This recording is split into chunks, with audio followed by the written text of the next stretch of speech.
I got my mask on. That's the thing I do. I saw your page. Yeah. How you feel about that? What is up with that? I don't know. I did it. I did it. Huh? People like that type of thing, though. I guess I don't I don't know. know. Nobody ever said anything. I did it when it was It's during the the pandemic uh huh.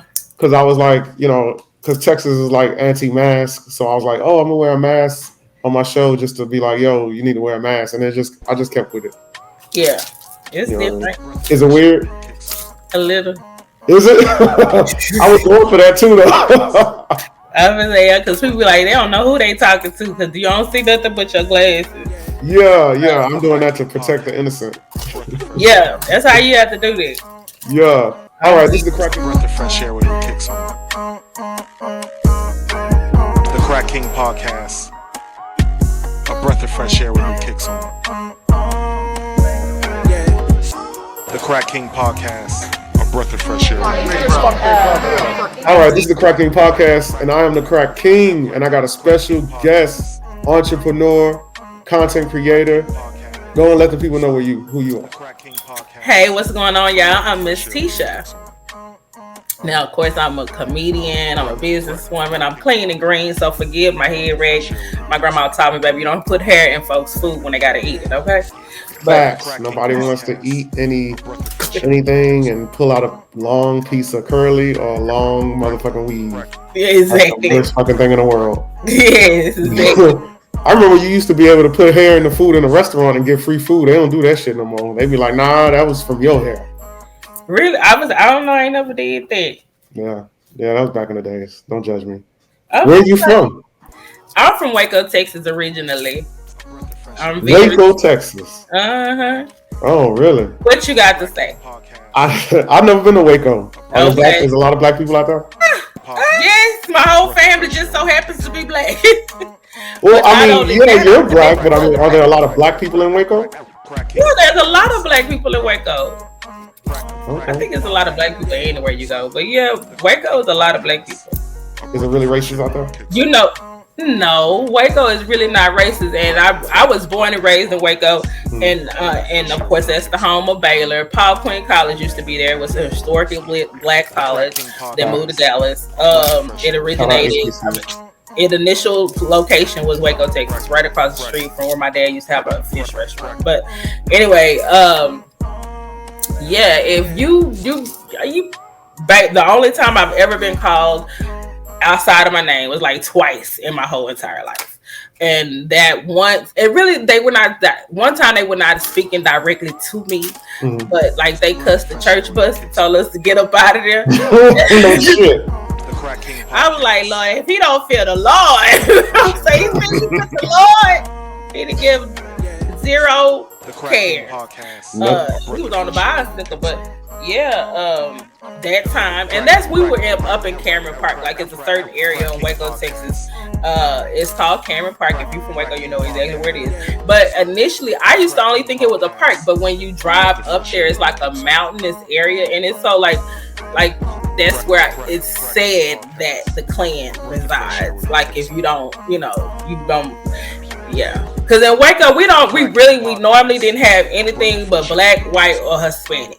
And we had like 1 or 2 Asian. I don't even know where they came from. So when I came to Houston, because that's where I live. Well, I live in Richmond now, but I moved to Houston like in 2001, and it was the first time I ever really just saw like African people and all that. Like I was like, wow, my mama was so rude when she first came to visit me, and I was staying in like the hood too. She came to visit me. She was like, "Who are those purple people outside just kneeling? Lord have mercy, what the hell going on?" Sound like your mom was a pure comic too. She was funny. She's a very funny one. She's to the point, so to speak. So she didn't hold no punches. Did you graduate high school in Waco? I did, in fact, graduate from Waco High. I am a Lion, of course, and I graduated TSU. I have my master's in business. I went back to school because I kind of got bored. My mom got sick, and I also have a bachelor's in human resources I got from AIU. So I'm smart. Yes, you are quite intelligent. And I got street smarts. So see there? Awesome. That's awesome. What kind of student were you? Did you get like good grades, or did you kind of? Yeah, because my master's, I have an average of 3.59. My BA, I really wasn't that focused, but I had like still a B average. So yeah. That's fucking awesome. Do you partake in cannabis? Yeah. Oh, all right. When did you start partaking in cannabis? Was it like somebody brought it to you, or you were like, "Yo, I'm feeling anxious. I need a little something. I'm gonna go get me some weed." No, because you know what? It's very funny. Because I initially, when I graduated high school, I used to be a part of the DARE program. Like, also, like, you know, we had DARE program in Waco. I don't know if y'all had it, if they had it either, but we had the DARE program. So they used to tell us about, like, you know, if you start doing those drugs, that, you know, weed was the gateway, and then when you go through the gateway, you'll be on crack next thing, you know. So I was like, Lord have mercy, you know, I don't want to go to no kind of gateway, and next thing, you know, I want to be out here buying $5 racks, and I won't have no teeth. You know what? In our age demographic in the 90s, everything was a gateway to crack. What you mean, our age demographic? Oh, I'm sorry. How old are you? I am 46. I guess it is our age demographic. Okay. Well, I turned 46 like 2 weeks, but yeah. I mean, my bad. I didn't mean to assume that we were close to the same age, but you know. CrackedKingPodcast. No, you were right though. But yeah, it's like, yeah, they said it was the gateway. I mean, so I believed it. So, you know, I graduated school. I never did it. All my friends was smoking that weed, and I was like, Lord, you know, you know, I don't want no port. You know, porter that weed smoke. I ain't trying to be on no boat to hell. So we kind of just went from there. I had a boyfriend. They used to, you know, sell a little. He was a pharmaceutical person, and so little dimes, little 3 for 10s. Okay, sure. So I'm gonna just assume that's you might have been going with the connect. I don't know. I was just assuming. I'm saying that as I got older, I did know about the bricks and stuff. But my dad was he had the big weight. My dad was the major person. But anyway, I was like, yeah, I wasn't trying to do no gate, you know, go through no gate and be, you know, he was just trying to get me to smoke weed. Something that would make me calm down, that would make me relax. And I just really did not want to do that because he was pressuring me too much. And I was like, he trying to get me set up to be codependent on crack. And he trying to make me where I'm going to be snagger-tooth and run around here begging for $5 rocks. I said, oh, Lord, no. No. Smoking one joint. No, it wasn't even a joint. It was he had a blunt at that time. He wanted me to smoke blunt.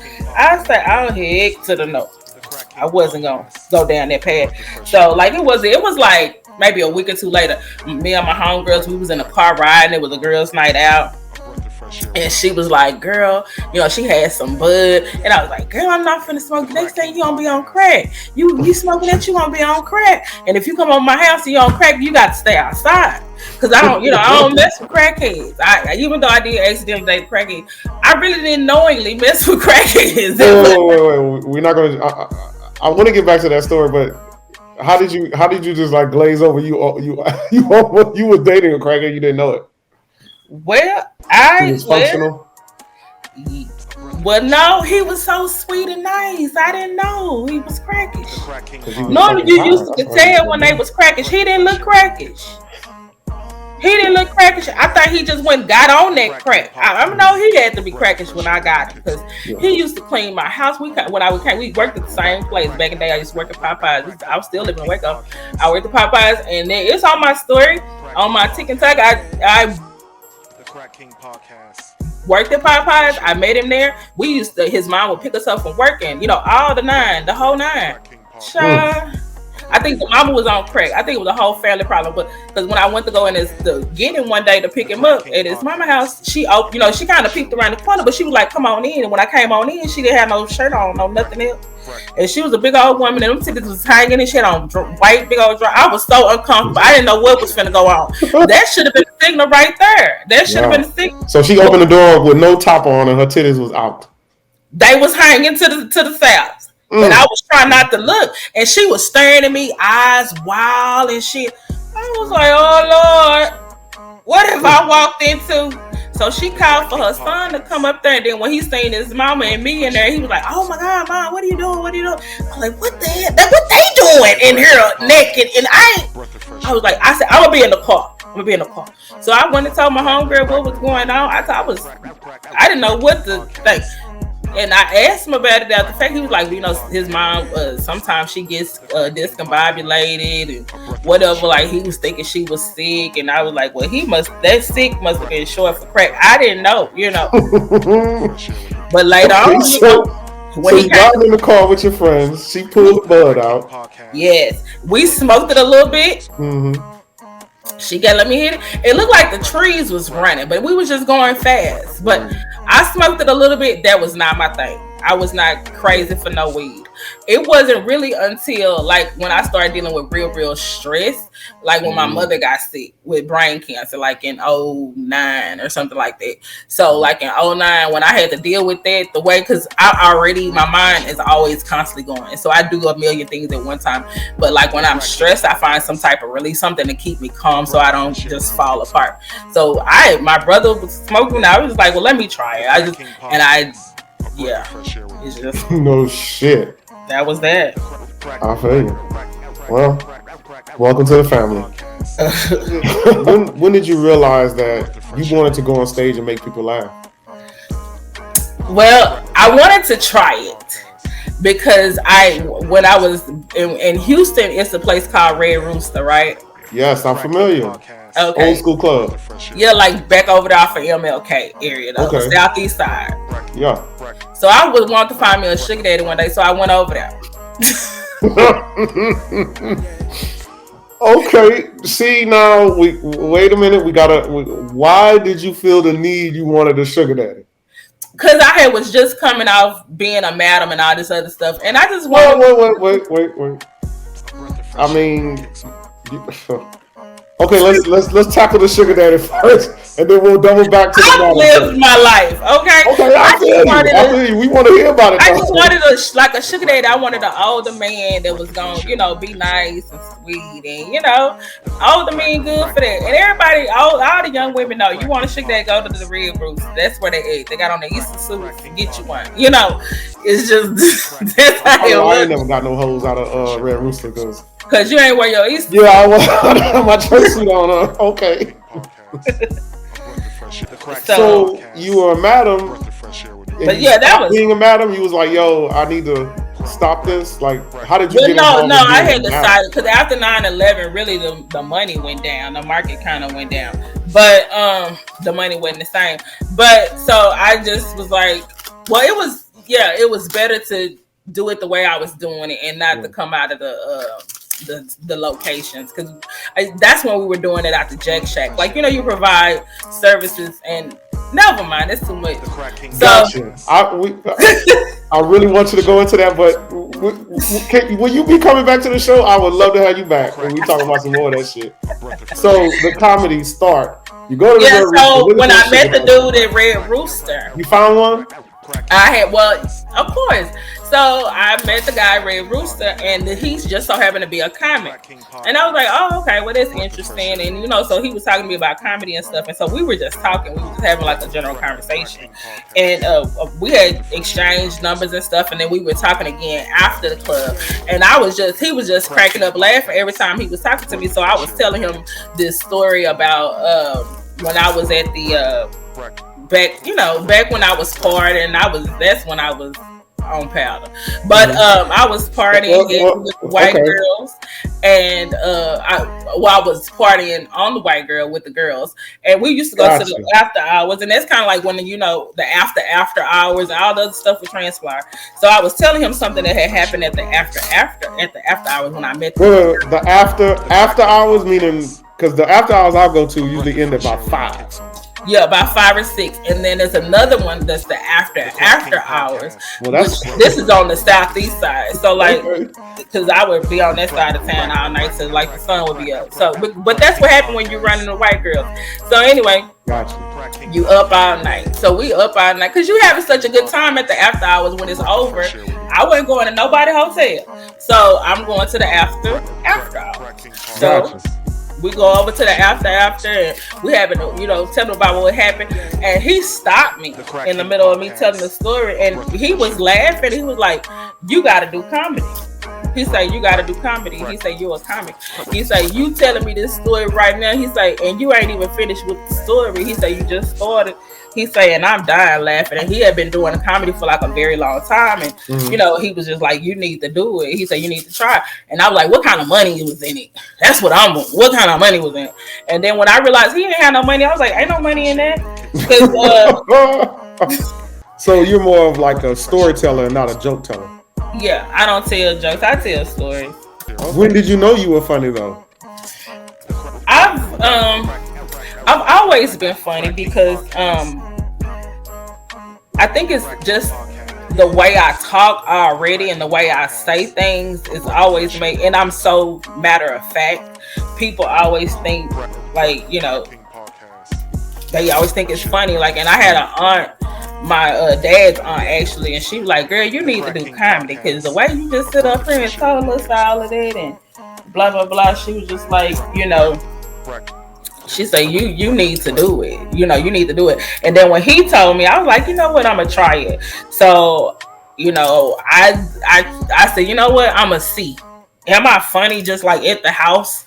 Or, am I funny just at the house or telling somebody something, or can I actually do it? Because like in all actuality, I suffer with really bad anxiety and really bad depression. So like I'm bipolar, I got all this other stuff. So it's like, yeah, sometimes I get into a real bad depression and I get nervous or I'll psych myself out and I be like, all them people staring at me, and then what they thinking? What if I fall, or anything could happen. I was like, what if I pee on myself, Lord? And it's like I kind of was just guessing and wondering. So they had like a comedy competition going on at the Improv. I saw online. I kind of just Googled and looked, and I saw it online.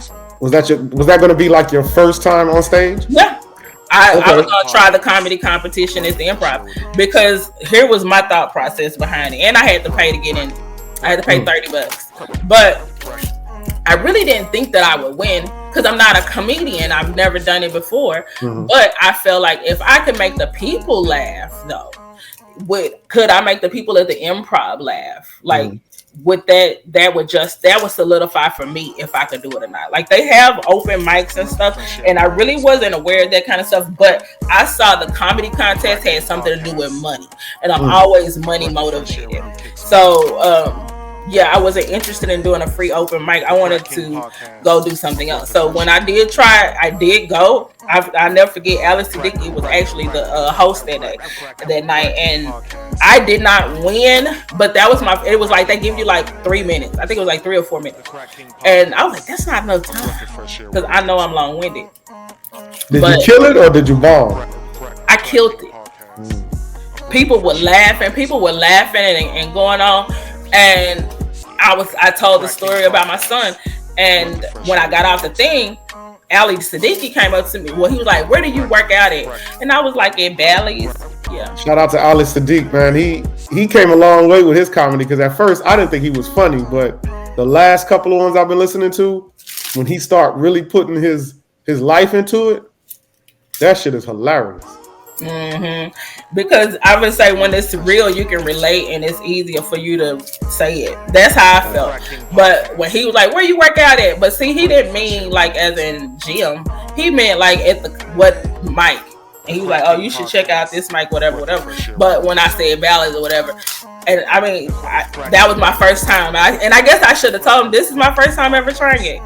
But that was my first exact time ever trying comedy, and I had made people laugh, so I was like, well, I was willing to try it, and that was back in 2011, and it's been a journey ever since. Now, honestly, because I do trucking full time, brother, and I was more or less in the realm of things that, hey, if I can't make money where I can pay my bills, because I have a mortgage, I have kids, I gotta be at where I can have a living. So I focus more on my trucking stuff, but I still work for a company, or you own your own type of trucking situation? I own the Unbeatable Connection and Transportation Connect. if anybody want to get into that, well, you can always book me for a session, and I can always go over to you more in detail. But it depends on okay. Well, let everybody know where they can book a session at. But okay, it depends on what angle. That's the thing, because I've been in trucking for almost 20 years, so it's a lot of different ways to make money, and a lot of people think that it's always the truck that brings in the bulk of the income, and it's not necessarily so. So you know, you can always follow me on my Instagram page for that under TUC Trucking. That's just TUCTRUCKING, and that's on IG. And then my classes are on my website at tuctruckingclasses.com, and I still have my sale going on. But there's a lot of different avenues, and so I help people with the business plan and outlining like where's the money, where's the focus, so that we kind of go over that kind of thing and kind of help. Got you. That way, you absolutely right. The game is to be sold, not to be motherfucking told. That's right. Because I do freight brokerage, dispatching. I do all of that stuff. So. Okay, so you give everybody a synopsis of everything they need to do to try to get in and get in the money. So, yep, I would say if you go to my IG page, all of that stuff is on my IG page. Got you. That's fucking dope. Okay, so how much of your personal life goes into your material? All of it, because all of my stuff is about me or something that I've been through personally or something that either I'm going through or whatever. Because to me, really, comedy is kind of like cheap therapy, because you getting on stage and you telling all your business. And typically when you go to therapy, your therapist don't really tell you what to do. They just go, And the only thing you're getting from the audience is the acceptance, which is the laughter and the people like you. And for a few minutes, you're not sad. I mean, that's the one thing. You always going to get nervous getting on stage and your stomach going to be in knots and all this other stuff.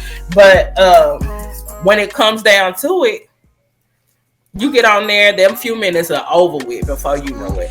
And then it's like, you want to hit the next one because people are looking for you and they like, they are entertained by you. Okay, who are the top 5 comics that influenced you in your life and in your new comedy journey? Well, it's not new because I've been doing comedy since 2011. Okay. Who I like, I always like some more. That's been my favorite comedian. She's kind of what I got as far as me is my take. I like Pierre. I like what's his name? There's a lot of different comedies. Of course, I love Bernie Mac. Steve Harvey's funny to me. I like raw and uncut stuff. Like Miss Pat, because I'm a fan of Miss Pat right now. I just got into Miss Pat because I saw it on BET. I hadn't seen her before. And here's the craziest thing, because a lot of people always ask, I don't really watch comedy. I don't watch comics like that. I don't go try to go find, because what I do notice is when I do go do a lot of sets, I can tell with the comics that are sit up and they have just simply watched this person sit because they mimic it. Like they mimic it from start to finish. And to me, I'd rather let everything be genuine. If I want to see a comedy, I like funny stuff. So like a sitcom, I'm gonna watch a sitcom versus a comedy show, because it's like I already know how much pressure that is. And that's not necessarily my pressure. My pressure is not going to go perform in front of 20,000 people or whatever that you got going on. Now, in my mindset, I want a big arena, but I look at the small one that I'm already working with, and I go bigger than that, Like I said, I did the improv, and that room was full that day, and that was my first time. So I'm looking at it like, okay, just keep pushing. I done did rooms in LA that were bigger than that, and I had everybody laughing. So your to me, is my art, is how I look at it. It's expressive to who I am as an individual. So that's how I can tell it to you so genuinely, because that's who truly I am. It's not, a facade.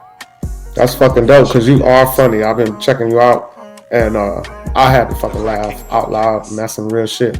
And it don't take much. If you're funny, you're funny. If you're not, you're not. It is true. That is very true. Facts.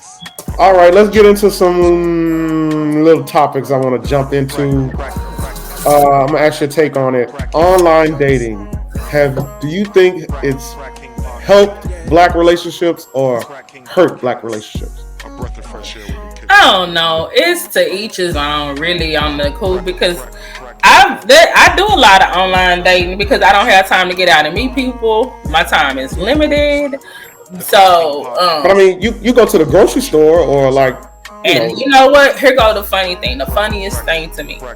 I've encountered people on my online dating profiles that have been like, "Oh, I've seen you at a comedy club, or I saw you after." Because sometimes, of course, after the club, we go to another club. So me and some more comics, we go to other club, whatever's open, we go, and we go hang out, we shooting the shit or whatever, and people could message me on the app or whatever to tell me, "Hey, I saw you at such and such," or "I saw you at blah blah blah," but never walk up to me in person. I didn't know if you was with him or whatever. I said, "Well, why not ask? Introduce yourself."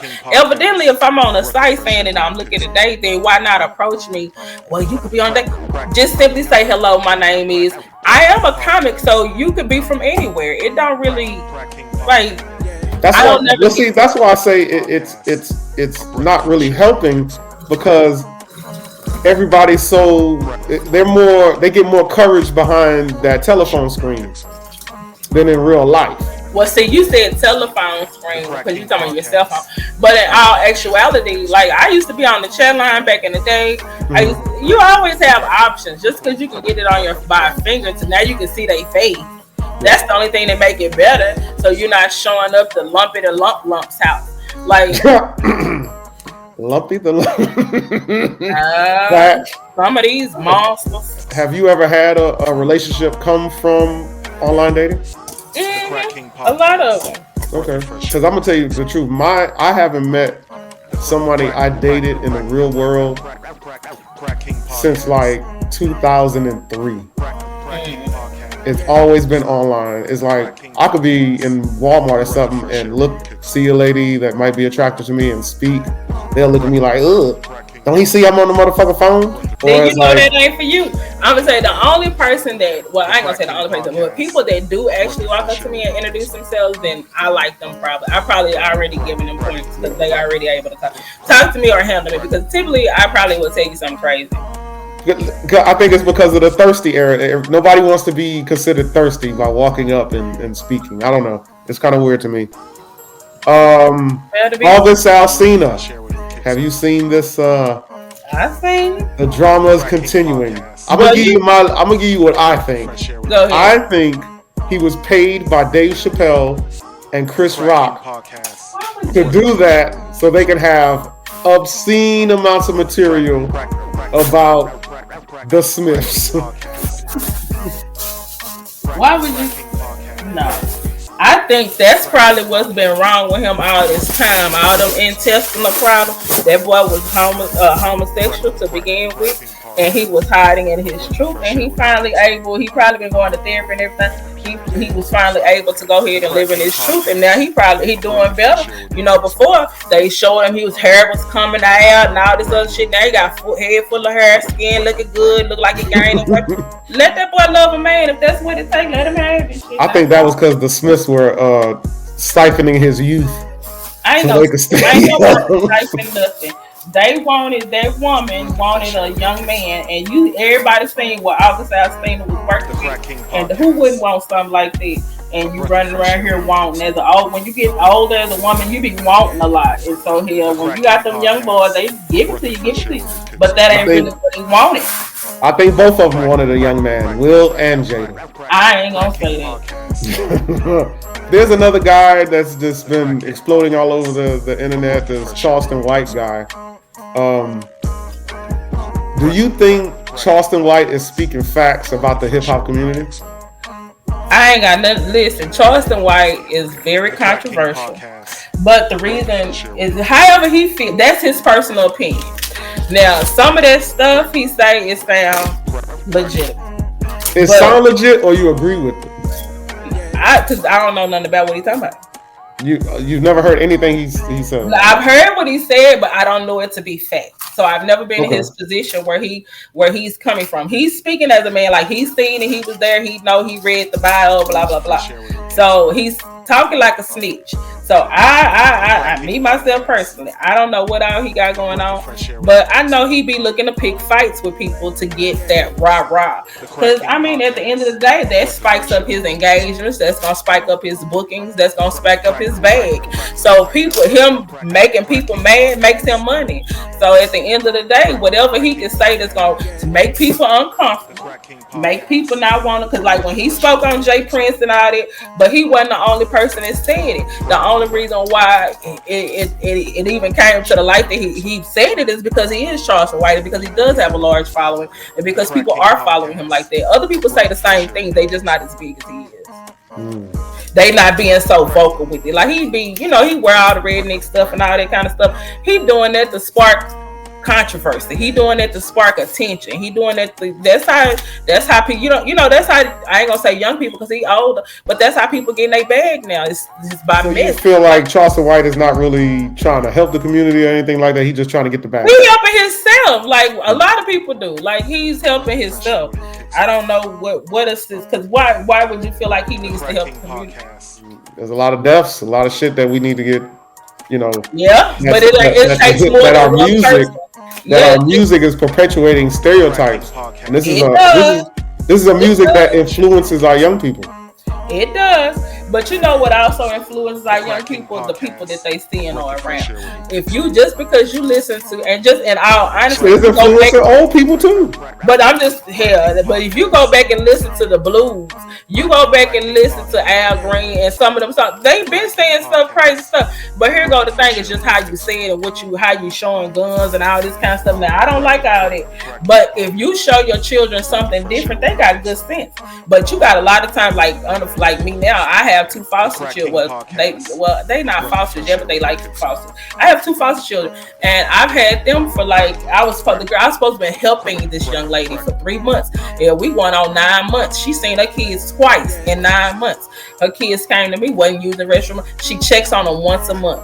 So like as a mother to another mother, that ain't good. That ain't good. Our kids need nurturing. They need to be loved, because what happens is mean, unloved little kids turn into mean, very unforgiving adults. So it's sometimes at home, that's where the stuff starts. So it really don't matter. Like me, for instance, half the stuff I got myself involved, I chose to do that. I went to go seek. It didn't come to me. I went and seeked it out. But I didn't get hugged and all that. So I was a crazy childhood. But I made a decision. I didn't want that for my son. What you supposed to do? Check on you.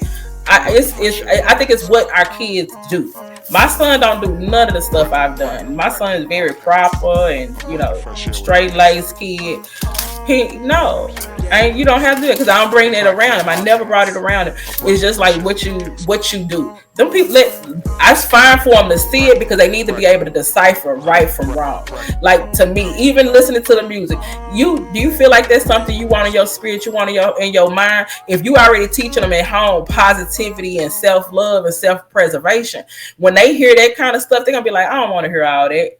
I'm not trying to hear all that. I'm not trying to, even when it comes to people arguing, like, relationship, arguing, fussing, going back, you be on I ain't trying to hear it. I ain't, oh, wait a minute, hold up. I ain't with all that. And you want a peaceful space. So to me, in order for us to have it, we got to start like in our neighborhood, trying to, find out what the kids doing outside. Is y'all, I see your mama at work, don't be having a little boy over there. Now look, I'm looking over here. Y'all need something? I'm finna fix some dinner. Did y'all eat yet? Did y'all get y'all snack?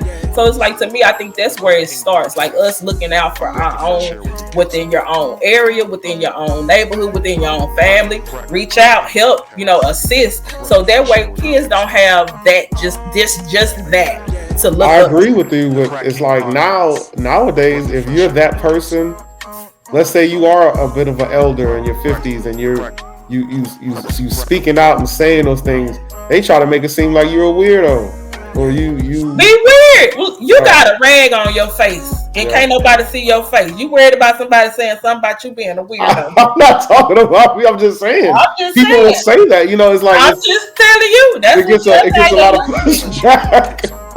Back in my day, the kids had backbones. People talk about you all day long, and they tell you sticks and stones, break your own raising their. Where's her? You got to look at it like that, and just leave the rest of that shit to God.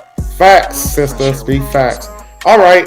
So we have another thing that's Crack King Podcast. driving a wedge in the black community, the black relationship.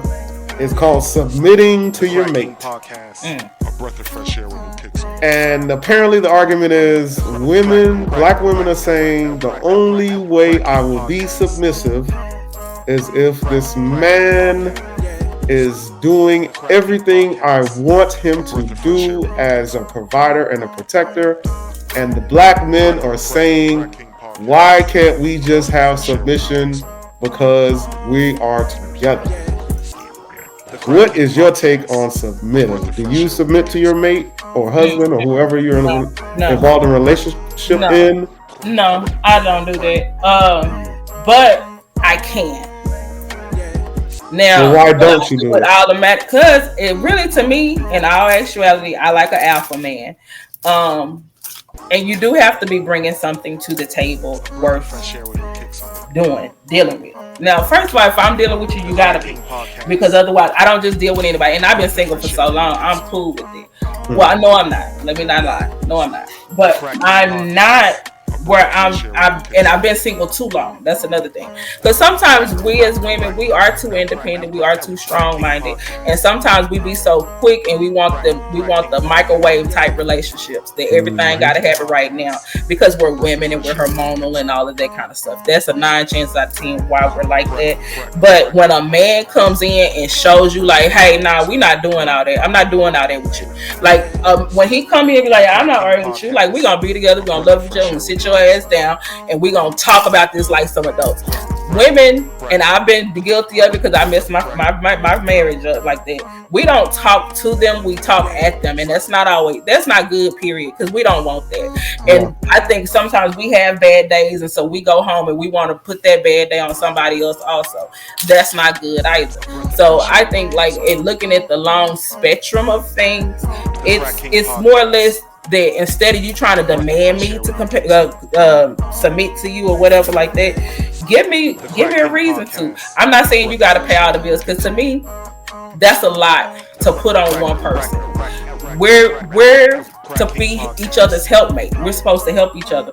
So that means you're supposed to be able to provide something. I can provide something. Wherever you lacking, I'm supposed to pick it up. Wherever I'm lacking, you're supposed to pick it up. And we can build from there. But if you out there running the streets, not messing up the rent money, you can't provide nothing. I'm not submitting to nothing you got going on, baby.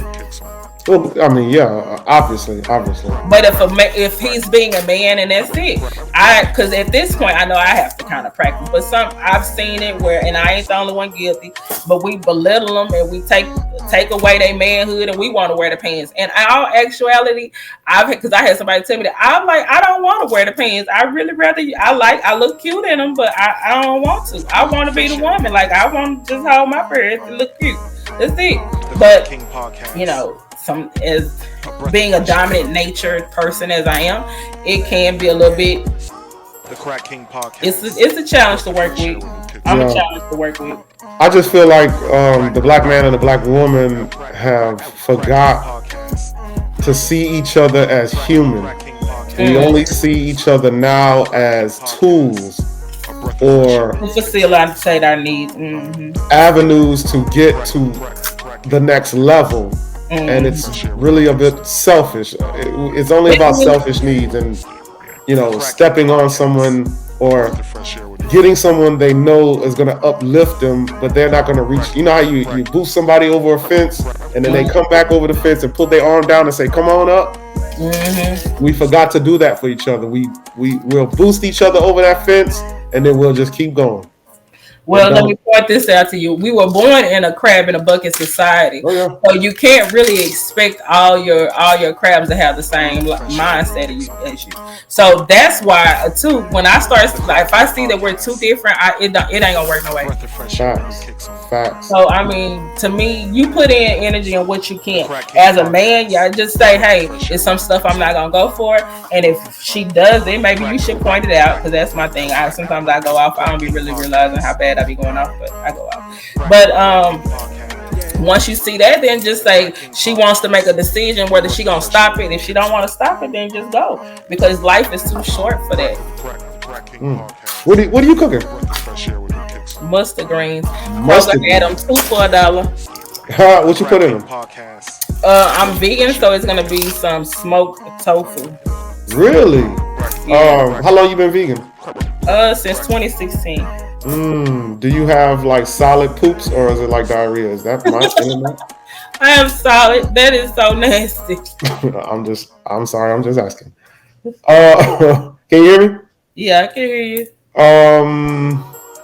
Let everybody know where they can find you at, where you're gonna be at when your next showcase, how they can the whole gambit. Let them know how they can find you and contact you and everything. All of that. Okay. Well, first of all, thank you for having me on the show.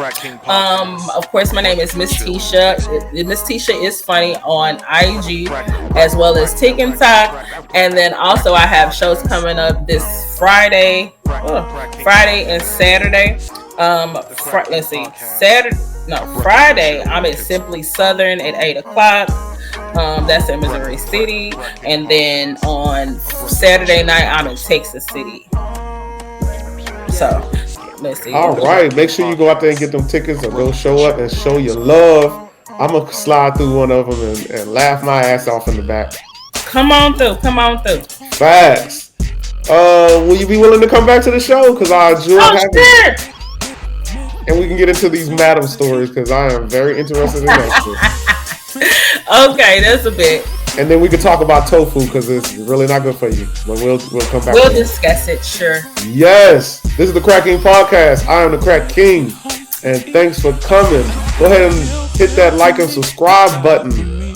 It don't make sense if I have more views than I have subscribers. That's some bullshit. Follow me on TikTok, like my special guest says. Follow me on Instagram, Crack King Podcast. And that is a wrap. Thank